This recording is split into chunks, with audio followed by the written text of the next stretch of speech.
How to Lock Your Chats on TikTok 2026 Guide. In today's video, I'm going to show you how to lock your chats on TikTok and keep your messages private. Let's get started. First, open the TikTok app on your phone and log into your account.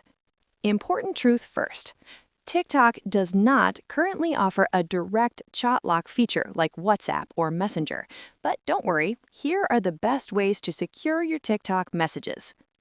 Method 1. Use privacy settings.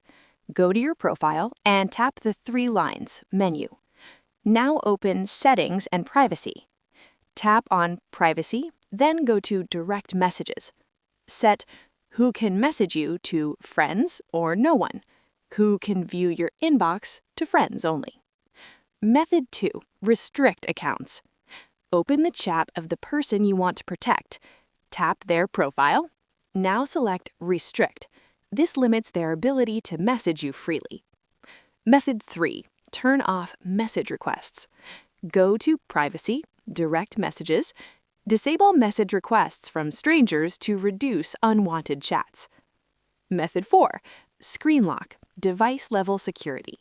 Since TikTok doesn't have chat locking, the best protection is your phone lock, PIN, fingerprint, or Face ID.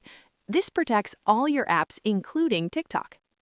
Bonus tip: always avoid sharing sensitive information in DMs because TikTok does not offer end-to-end chat locking features yet. And that's it. Now you know how to secure your TikTok chats in 2026. Thanks for watching, and I'll see you in the next video.